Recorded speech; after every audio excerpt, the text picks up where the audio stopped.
bienvenue sur ma bulle PMA. Aujourd'hui, je voulais vous parler du premier rendez-vous dans un centre de PMA.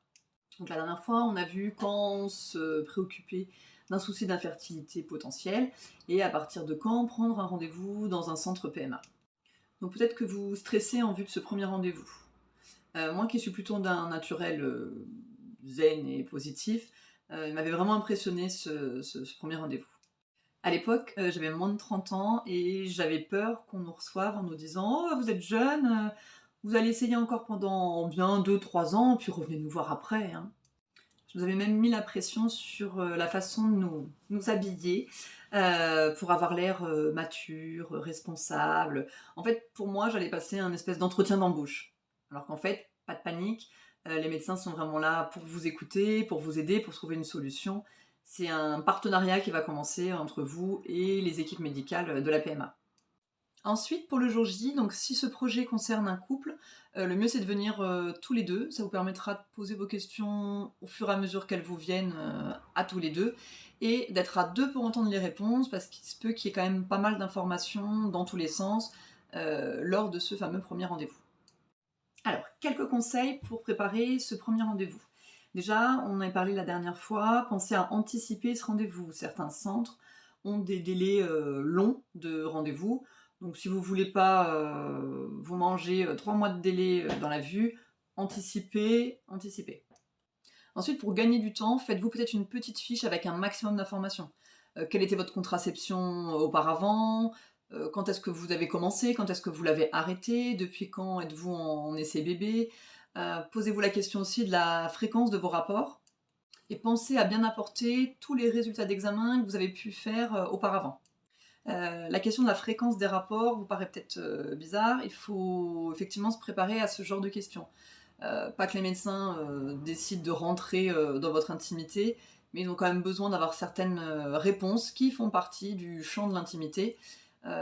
Et ça dans un petit coin de la tête, histoire de ne pas être désarçonné ou gêné, parce que généralement on est toute seule, mesdames, chez le gynéco. Et là c'est vrai que ça va être une première pour votre couple de vous retrouver à deux à parler plus ou moins sexualité, ça va dépendre des centres, devant un inconnu. Quand j'ai compris qu'on n'arriverait pas à avoir d'enfants sans PMA, j'étais un peu dans le raisonnement, bon pas de bébé couette, ok, PMA, d'accord, on enlève tout ce qui est surprise, romantisme et tout ça, mais au moins, ça va être rapide. Voilà. Ça n'a pas été le cas. Alors, si vous pensiez que c'était clé en main, pif paf pouf, comme j'ai pu le penser, non, il faut partir en PMA dans l'optique de ça va prendre du temps. Le fait que ça prenne du temps n'est pas infondé. Vous avez une petite panoplie d'examens à faire en arrivant en PMA qui a pour but de trouver le problème et que les médecins puissent plancher sur une solution adaptée à votre couple. Alors, les examens qui vont vous être prescrits lors de ce premier rendez-vous. Donc, pour les dames, vous aurez certainement un bilan gynécologique classique auquel va s'ajouter une prise de sang pour tout ce qui est recherche hormonale. Donc en fait, voir ce qui se passe dans votre corps d'un point de vue chimique. On vous demandera de réaliser des examens un peu plus mécaniques via l'échographie pour voir comment fonctionnent un petit peu vos ovaires, si votre utérus est OK, etc. Donc pour les hommes, c'est un petit peu moins invasif.